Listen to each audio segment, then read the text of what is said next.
Era el año de 1963 y el mundo entero miraba con asombro el segundo encuentro ecuménico de la historia, el Concilio Vaticano II, evento transformador que establece la Iglesia Católica que hoy conocemos y que había iniciado tan solo un año atrás. Pero también en esos días lloraba el 3 de junio de 1963 con el fallecimiento de quien impulsara esta iniciativa, el Papa Juan XXIII. El Papa Bueno. Con tan solo 43 años, el arzobispo de Cracovia, Karol Wojtyła, era testigo y partícipe de estos eventos. Mientras tanto, en ese mismo mes de 1963, cuando el mundo lloraba al cardenal Roncalli, en un pequeño país, eslabón del continente americano, Costa Rica, reconocida como una nación de paz sin ejército, con una exótica belleza natural inimaginable en sus tan solo 51.100 kilómetros cuadrados, nacía Floribet de Fátima Mora Díaz, a quien, por intercesión del Papa Juan Pablo II, 50 años después, Dios le concedería un milagro que salvó su vida y convertiría a Karol Wojtyła en santo. Costa Rica es un país altamente católico. Millones de personas visitan esta basílica para saludar a su patrona, la Virgen de los Ángeles. Dios te salve, blanca rosa, hija del eterno Padre. Pero definitivamente hay un evento que marcó los corazones de todos los católicos en este país. Sucedió en marzo de 1983, cuando Juan Pablo II visitó este pequeño país centroamericano. Venía de un país lejano, de Polonia, específicamente de Wadowice, a 50 kilómetros de Cracovia y en donde nació un 18 de mayo de 1920. Este país, también ampliamente católico, es visitado por millones de personas que disfrutan de sus hermosos parajes y del centro histórico de Cracovia, declarado Patrimonio de la Humanidad por la UNESCO en el año de 1978. Fue ese día cuando estos dos pequeños países, Polonia y Costa Rica, ampliamente católicos, se unieron por primera vez y para toda la vida, cuando el avión de Alitalia, el Dante Alighieri, al ser las 3:20, se detuvo y Costa Rica pudo saludar a Juan Pablo II, quien portaba un contundente mensaje de paz y un fuerte mensaje para los jóvenes del mundo. No al egoísmo, no a la injusticia, no a la desesperanza, no al odio y a la violencia, sí a la esperanza, sí a Dios.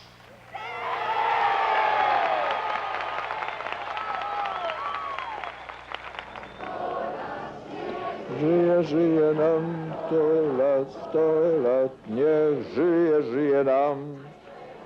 Jeszcze raz, niech żyje, żyje nam.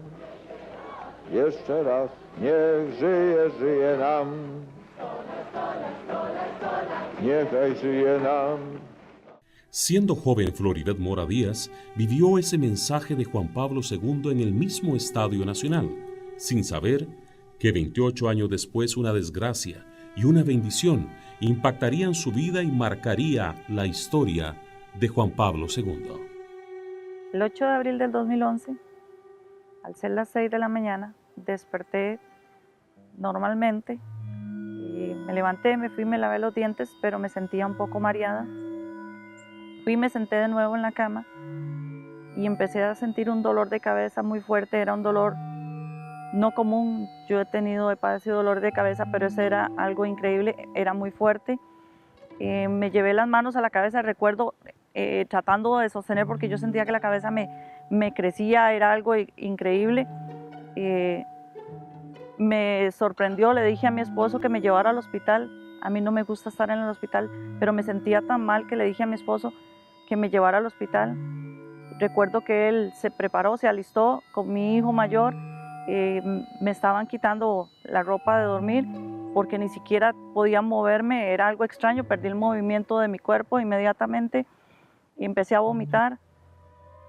Me llevaron al Max Peralta a emergencias y inmediatamente la doctora me vio y me dijo que estaba bien, que no me preocupara, que era un dolor de cabeza, era una migraña por exceso de trabajo, que no era nada malo. Me pasó a inyectables, recuerdo, para que me quitaran el vómito y el dolor de cabeza. Estuve un momento ahí en emergencias, en inyectables. Me dijo que me podía retirar a mi casa.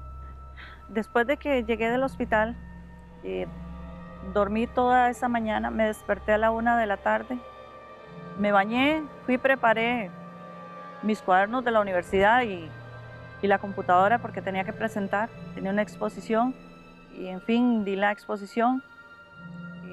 Salí, recuerdo, a las 9 de la noche, mi esposo me llegó a recoger a la universidad y me decía mi esposo, ¿cómo te sentís? Le digo, no, me duele mucho la cabeza. Cuando yo la examiné a ella, en el TAC, lo que vemos rápidamente, sangre, ¿verdad? Es sangre lo que miramos. Si fuera un infarto, a veces nos tarda de 24 a 48 horas que aparezca en el TAC. Pero en este caso, en el TAC de doña Floribet, se vio sangre. Entonces, al verse sangre, se diagnostica que tenía una hemorragia subaracnoidea. Fui trasladada al Hospital Calderón Guardia. La muchacha me dijo cuando ingresé, mamita, aquí nunca se va a apagar la luz porque esta es una sala de cuidados intensivos donde todos los pacientes que están aquí, incluyéndola, están graves. Y yo aún no entendía qué era lo que pasaba conmigo, estaba asustada, no comprendía qué era toda la situación, que de la noche a la mañana me fui a grabar yo de esa manera. Y recuerdo que me dijeron, te vamos a hacer una arteriografía, te vamos a preparar. Recuerdo que llegó un sacerdote en ese momento a la sala y me dijo, mamita, ¿quieres comulgar? Y yo le dije que sí. Recuerdo que me persinó y me dio los santos óleos. Fue cuando más me asusté porque dije yo, Dios mío, tan grave estoy. Entonces le dije a mi esposo, traiga a mis hijos porque quiero despedirme de mis hijos y mis hermanos. Y empezó ellos y me persinaban. Yo le dije, persíneme, no me quiero ir sin que me persinen. Tenía miedo de lo que me fueran a hacer. Aunque era un proceso sencillo, tal vez la arteriografía, yo tenía miedo, no sabía qué era lo que me iban a hacer el procedimiento. Llegamos navegando con exploración radiológica hasta el cerebro y cuando uno, para poder ver las arterias del cerebro o las venas, inyecta una sustancia especial que es un medio de contraste, lo cual hace blanca las arterias. Pues comenzamos, el paciente, doña Flori en ese momento, pues son estudios que se hacen con el paciente despierto, con un poquito de anestesia local para donde se hace la punción. Ella estaba pues obviamente muy ansiosa, muy preocupada de cómo estaba, refiriendo su cuadro que anteriormente hablamos. Y al llegar ya al cerebro, propiamente dicho, en el lado derecho, bueno, vimos esa imagen que se ve en la arteria cerebral media derecha. Es una dilatación de toda la arteria en forma circunferencial, que es técnicamente el nombre es aneurisma fusiforme de la arteria cerebral media derecha. Bueno, ahí lo que uno piensa es, ok, esa es la causa. Ahora, ¿qué hay que hacerle o qué le vamos a hacer? La mayoría de los aneurismas cerebrales son lo que se llama tipo sacular, que es como un globo.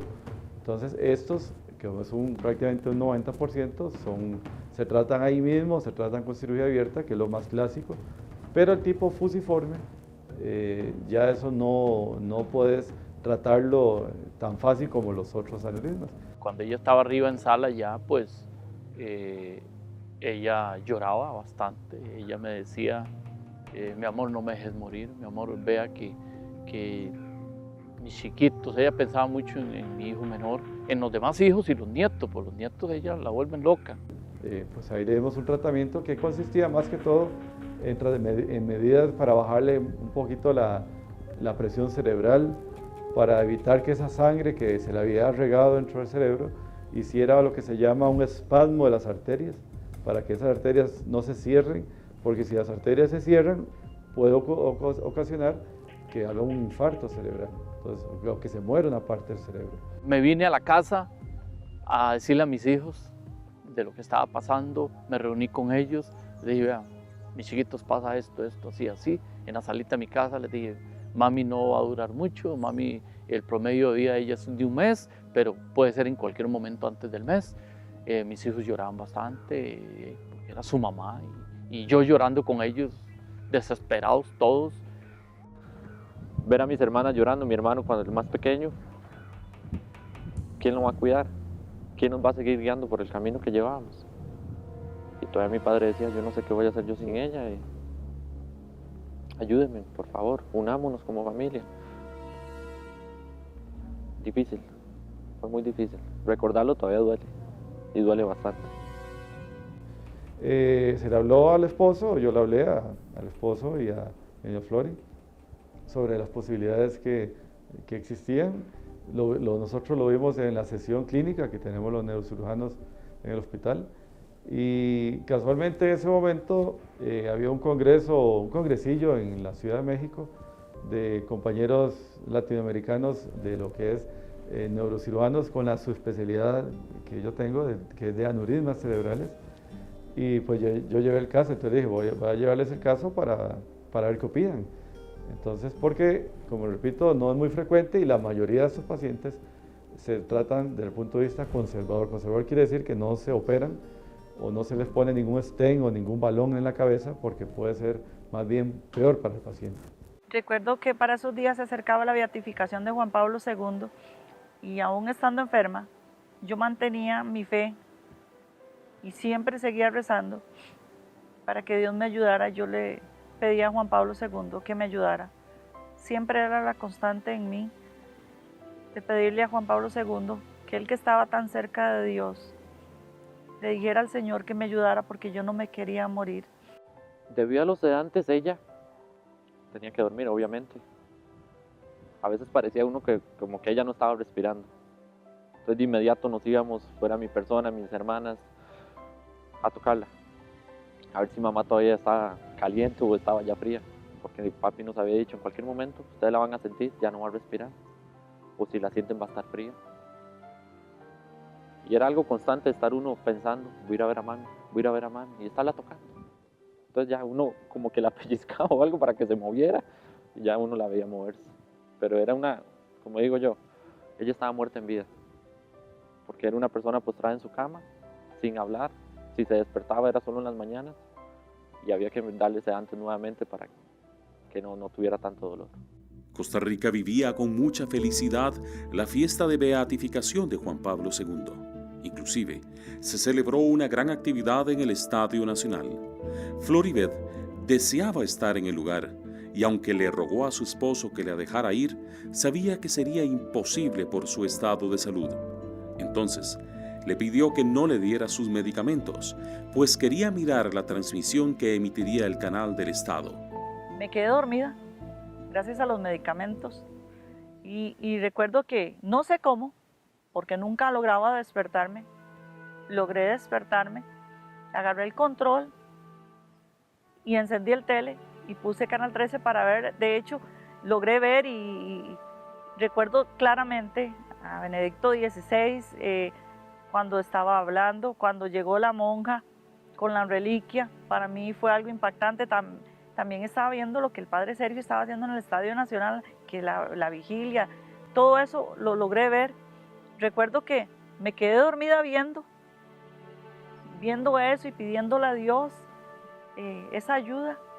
que yo le pedí al Señor que me ayudara, pero al despertar al día siguiente, para mí fue el día más importante de mi vida. Eran las 8 de la mañana cuando desperté, estaba sola, tratando de estirarme, eso de que uno se estira al despertar. Yo no podía hacerlo, tenía que ser muy cuidadosa con los movimientos fuertes que hacía. Como podía, trataba de estirarme. Me quedé en el silencio de mi cuarto cuando quedé impactada de escuchar esa voz en mi cuarto que me decía, levántate. Y yo recuerdo que yo veía el cuarto y decía yo, Dios, yo estoy sola. No comprendía. Más sin embargo, volví a ver inmediatamente el suplemento que me habían regalado, que había salido en conmemoración a la beatificación. Yo lo tenía frente a mí. En ese suplemento viene la foto de Juan Pablo II con sus manos levantadas, en esta posición. Volví a ver inmediatamente ese cuadro y volví a escuchar esa voz que me dice, levántate, no tengas miedo. Pero inmediatamente a eso, esas dos manos como que se sobresalieron del cuadro, indicando que me levantara. Entonces me quité la cobija y me levanté. Y le dije, sí, Señor, esa fue mi respuesta a lo que yo escuché. Sí, Señor. No tengáis miedo de mirarlo a Él. Mirad al Señor. Me levanté, pero me levanté diferente, no agónica como de costumbre. Cuando yo llegué a la cocina y me dice mi esposo, mi amor, ¿qué hace usted aquí? Yo le dije, me siento bien, pero no es ese me siento bien de que mi parte izquierda estaba sana, no fue así. Era me siento bien porque dentro de mí estaba bien, me sentía en paz, ya no tenía esa agonía.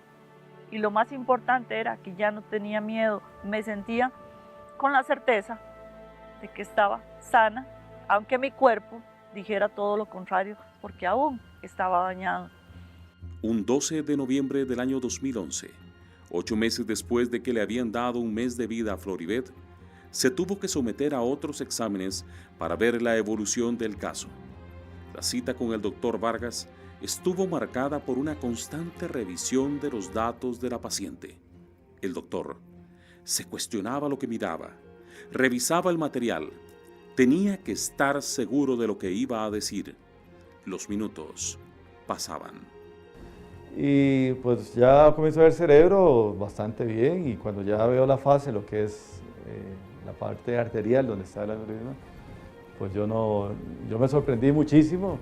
Y yo por dentro dije, pucha, pero ¿qué pasó aquí? Aquí algo, no hay aneurisma.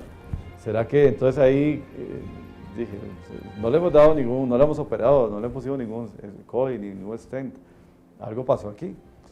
Entonces yo cautamente le dije a ellos, les dije, bueno, se ve muy bien, tengo una duda porque realmente no aparece nada, no le veo el aneurisma. Entonces tengo dudas si este realmente es el disco suyo, a pesar de que aquí diga el nombre.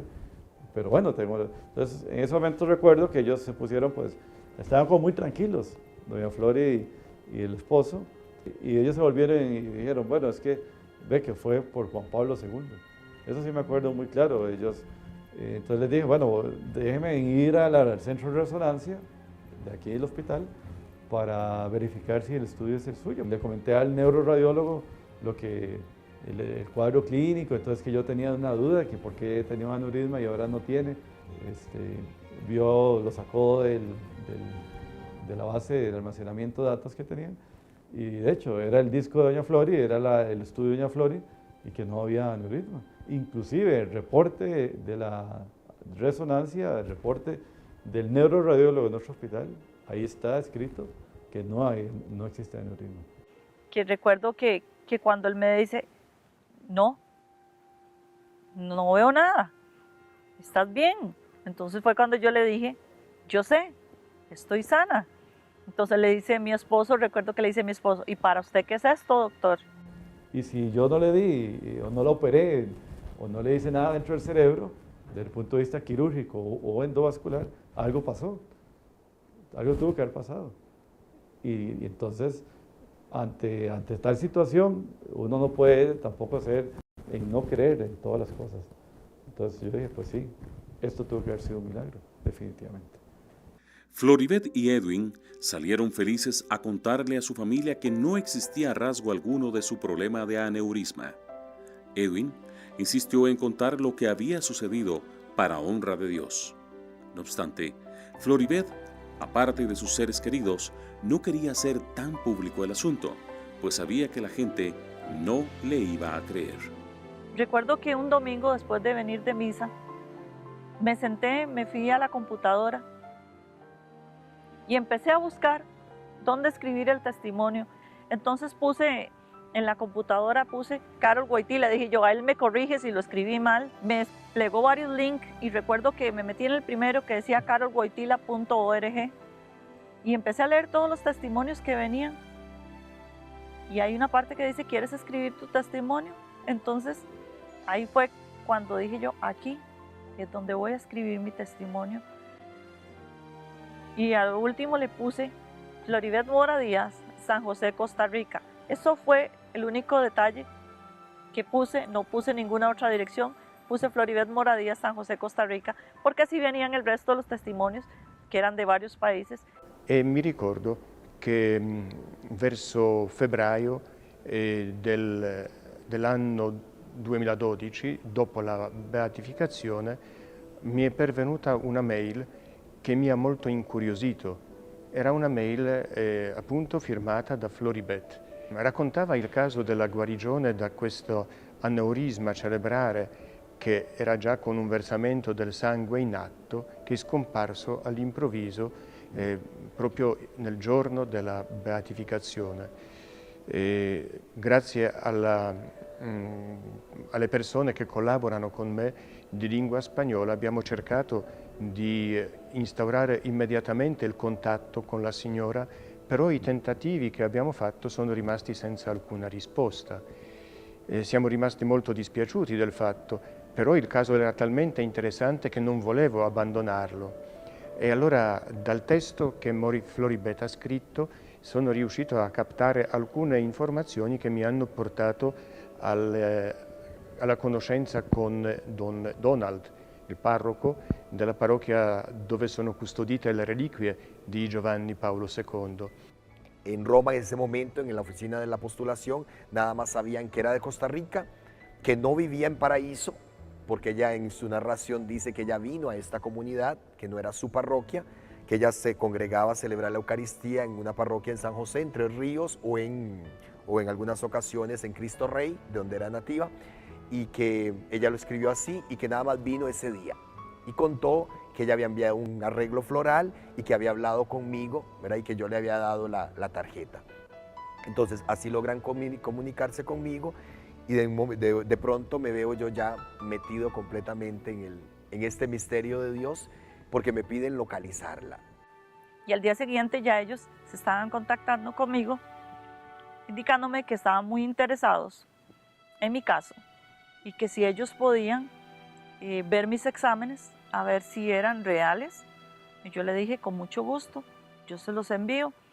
Cuando se los envié me preguntaron que si yo estaba dispuesta a hacerme otros exámenes. Entonces yo le dije que con mucho gusto. Ellos me dijeron que enviaban el dinero. Yo le dije, a mí no me den dinero, si gusta se lo dan al padre Donald y él que se encargue. Y así fue, el padre Donald me llevó a la clínica católica donde se me practicaron los exámenes, se me volvieron a hacer varios exámenes y gracias a Dios, para la honra y la gloria de Dios, vuelven a certificar que estaban exactos, buenos, no había ningún rastro de que en algún momento en mi cerebro hubo algún daño. Ella manifestó todo el deseo de colaborar, pero era muy realista, fue muy realista, no podía en este momento sacar de su bolsillo para pagar nuevamente los exámenes. Fue cuando entonces de la oficina de la postulación se me dijo, no se preocupen, nosotros nos encargamos de todo. Y a mí me sorprendió mucho cuando Floribet me dijo, padre, yo colaboro con mucho gusto, pero yo no quiero recibir un solo centavo. Dice, si ellos van a pagar, vea usted a ver cómo hace, pero yo no quiero tocar un solo centavo de nada. Da quando abbiamo stabilito il rapporto diretto con la signora, ho chiesto una spiegazione più dettagliata di quello che era accaduto, con la documentazione che riguardava il caso. La signora me l'ha mandata a Roma e i medici con i quali mi sono consultato hanno chiesto di poter approfondire il caso. Allora ho chiesto alla signora di sottoporsi a ulteriori analisi a Roma e lei veramente ha accettato. Y fue cuando se me preguntó, padre, ¿por qué no viene ella a Roma? Obviamente todavía esto era en completo sigilo, era algo que se manejaba nada más entre la oficina de la postulación y nosotros tres. Floribet no tolera la anestesia. Sin embargo, se le estaba solicitando su autorización para ser sometida nuevamente a la arteriografía, un examen sumamente peligroso. Ella accedió con el fin de honrar a Dios. Sin embargo, su madre tenía muchos temores. Mamá me decía, ¿cómo te vas a someter de nuevo a un examen tan peligroso? Yo, sin embargo, le dije a mami, si Dios me dio vida, ¿por qué yo no le voy a dar un poquito de mí al Señor? Si hay que verificar de ese modo la grandeza del Señor y que estoy sana, así debe ser, así fue. Fui internada como una turista, enferma. Nadie sabía por qué estaba yo ahí. Solo era Monseñor Oder el único que sabía y el director del hospital. De ahí en fuera, el resto de los médicos que me trataban, ninguno sabía nada de mí. Y así fui sometida a varios exámenes en Roma, así como al procedimiento de la arteriografía otra vez. Cuando llegó el doctor, me explicó el resultado y yo le dije que si me lo podía leer porque venía en italiano. Y vuelven a verificar que mi cerebro no tiene ningún daño, que no aparece en mi cerebro ni siquiera un rasgo de que en algún momento hubo un daño che ocasionara algo.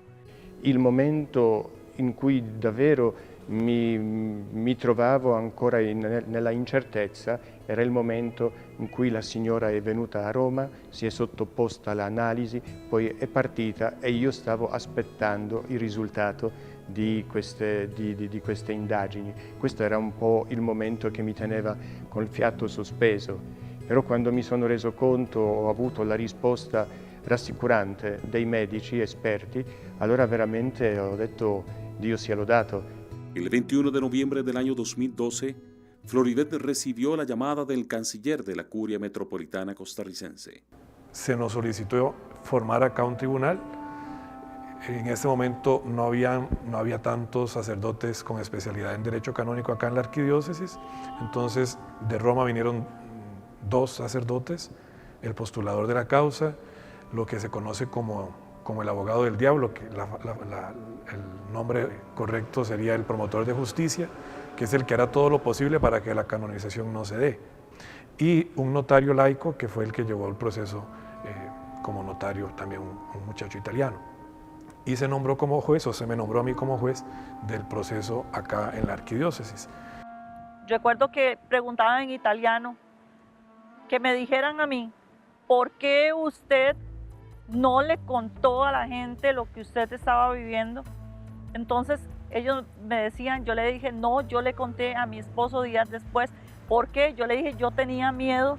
Recuerdo que yo le decía, yo tenía miedo de que la gente piense de que estoy loca, que por los sedantes que yo tomo, la gente vaya a dudar de mí. Ellos se molestaron y me decían, pero lo que quiero que diga es ¿por qué? Pero hablaban fuerte y eso.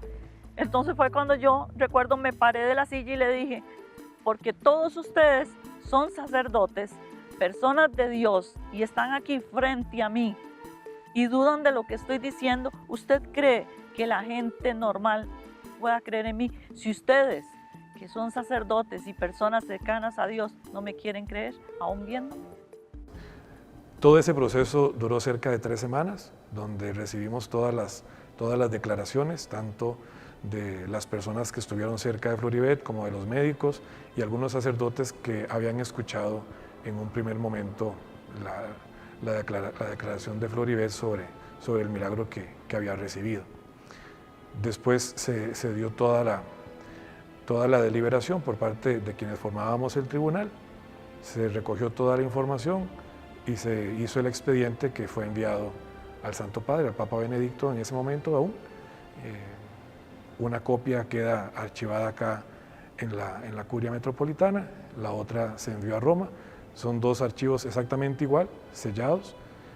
Únicamente el Papa puede abrirlos, por eso el expediente que queda acá aún está sellado, porque únicamente tiene autoridad el Papa para poderlo abrir. Los siguientes pasos implicaban la revisión por parte de los teólogos, médicos y cardenales. Y así llegó el 5 de julio del año 2013, cuando sale publicado el decreto del Papa Francisco, anunciando que el milagro había sido aceptado oficialmente y el mundo tenía un nuevo santo. Yo ese día, cuando ya vimos en la prensa vaticana que el Papa había reconocido el milagro, mi mamá me despertó como a las 5 de la mañana, bueno, me llamó, yo estaba despierto desde las 3 revisando la oficina de prensa, los comunicados, y lo único que hice fue llorar. It will be a great fiesta for Poles, for Poland. We sometimes say that he was a Polish Pope. He wasn't a Polish Pope. He was a Pope who happened to be Pole, but he was a universal Pope. So his mission was offered to the entire world. And good for you, and congratulations.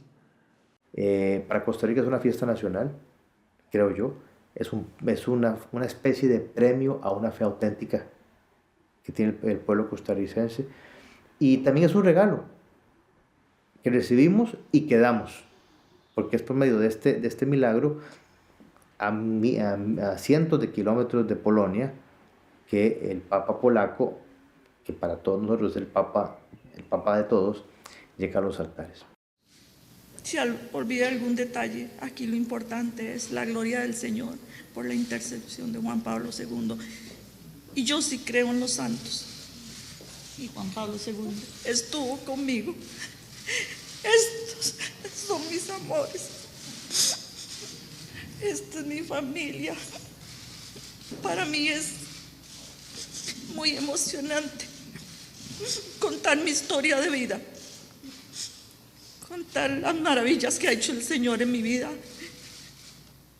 Si ustedes me hubieran visto en el momento de mi enfermedad, no dudarían en creer en la grandeza del Dios tan bueno que tenemos.